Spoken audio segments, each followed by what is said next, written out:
Alright guys.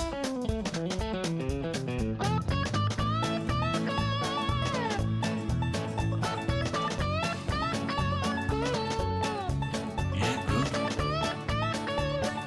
I would just like to thank everybody that's took the time to watch my first episode of the video playing snooker. I really do appreciate it.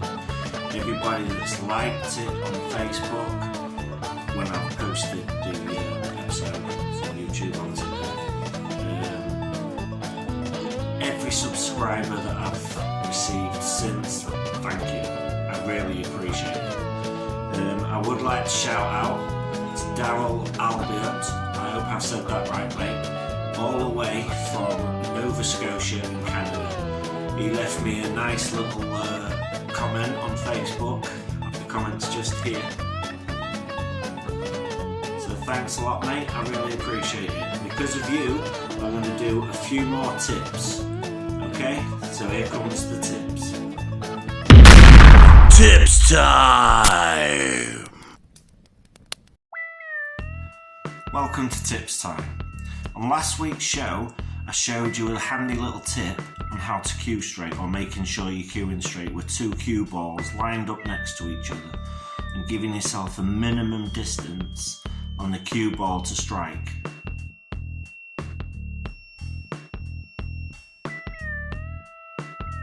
So, this is what I mean about the two balls being together, and what you're doing is you're giving yourself a bare minimum space for the cue to go through, hit the white, travel up, hit the red and into the pocket.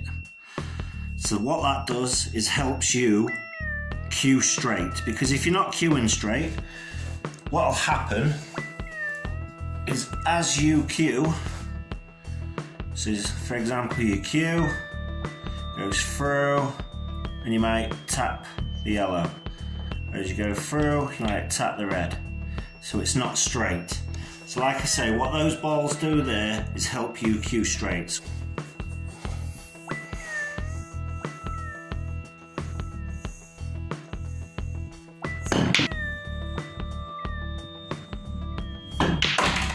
On this week's show, I've got two more handy little tips for you.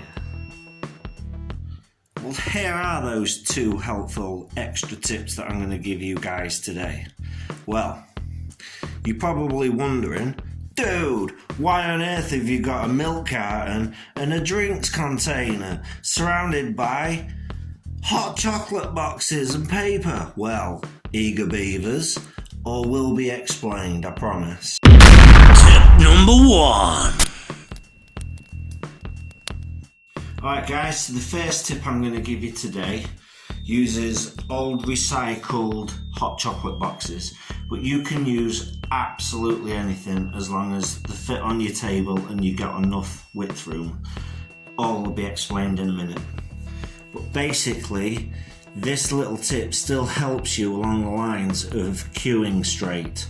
So as you can see, I've put the cue ball there, I've got my hot chocolate boxes, and I've put a piece of paper on either side.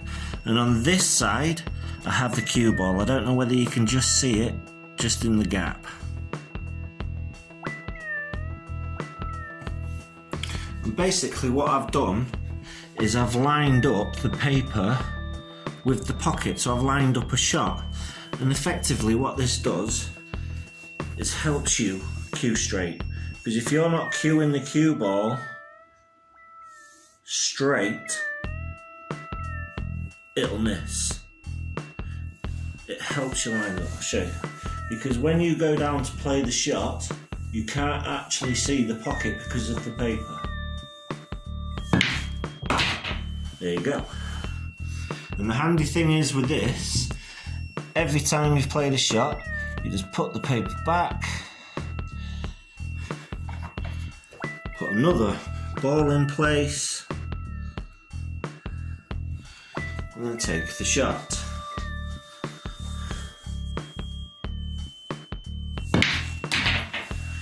And effectively what this helps you do is pot every time, but it helps you, like I say, with your cueing. Tip number two. Okay guys, so now we're on tip number 2.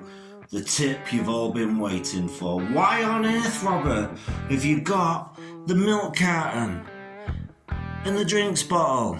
Well guys, I'm about to explain. What we use these for is on a cue ball, there's an area that you hit. Cue ball. And what you would normally hit is an area of about a 10p piece in the cue ball. So that's your centre. So if you just go slightly up, that's your top spin. And obviously you can go a bit more, but the higher you go, the more likely you are to miss. So there's your centre, so like I say, top spin. And then you've got your side spin.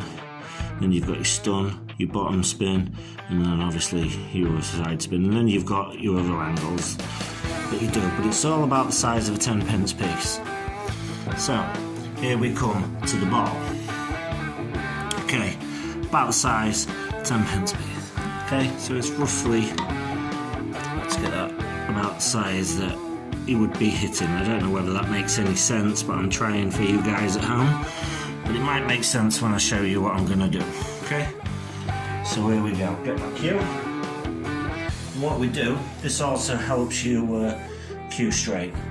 So let's just angle that camera better for you guys. Okay, so there you go. So you would go and then strike. And obviously if you aren't cueing straight, you would hit the sides of the bottle, or you would hit the top or the bottom, because it is the size of the area that you're supposed to be striking on the cue ball. So as you can tell, I'm cueing pretty straight because I'm not actually hitting any of the sides. So that's that with the milk carton. And it's exactly the same with the bottle. You're thinking, dude, you're so clever. Not really, guys. What I like to do is just look at things I can recycle, because let's face it, in this day and age with the COVID, things are expensive. So there you go, into the bottle. The bottle you can see probably better because it's see-through. But yeah, let me turn this around that way. I'll do it from a different angle so maybe you can see it going into the bottle. See? Cueing straight. I'll try and do it as if I weren't cueing straight, okay, and then you'll see what happens. See how it hit the bottle? And again, so if you're not cueing straight, it does hit the bottle. So there you go. That's tip number 2, guys. Short and sweet, but I hope that really helps with your cueing. Okay? Thanks a lot, guys. But wait! I've got an extra tip for you guys. So, here comes the extra tip number 3. Unexpected tip number 3! Hey guys, so here it is. The moment you've been waiting for since you've heard unexpected tip number 3. So here it is. My homemade cue ball visual aid. Basically what this does, guys, is helps you, if you like, for example, I'll show you. So if you place the piece of paper where you want your cue ball to go for the positioning, for example, obviously if I take a shot from there, pot the ball, I want the white ball to finish off somewhere around in this circle. I got the idea from watching Snooker. Do you know when they show the replays and then they draw a little circle of where the white ball should have been or where they think it will be? Well, that's where I got the idea from. And obviously, as you can see, if you use paper, it will go into the actual area and things, so it won't stop. There's no boundary, so it should come off into the area, roughly where you want to be. So it's more of a visual aid, because not everybody can use their imagination and think, oh, you know, I want the ball in this area. So that's what this is for. So I'll do that again. Come back, take your shot.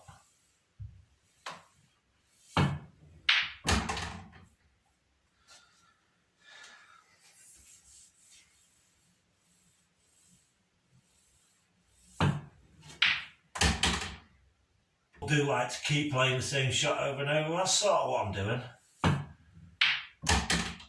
Boom, there we go, straight where I want to be, look. In there. In that visual aid circle. Straight for the black. We'll pop the black, ready for that off. Hi guys, hope you've enjoyed today's tips. I hope that you've learnt something and that you can take something away from today's tips and today's show. Basically, if you have learnt anything today, please leave a comment, but most importantly, if you're not subscribed, please subscribe. I really appreciate it. If you leave comments, I will leave, put it in the show and things for you and things like that. Anyway, thanks guys. Thanks for watching. See you next time.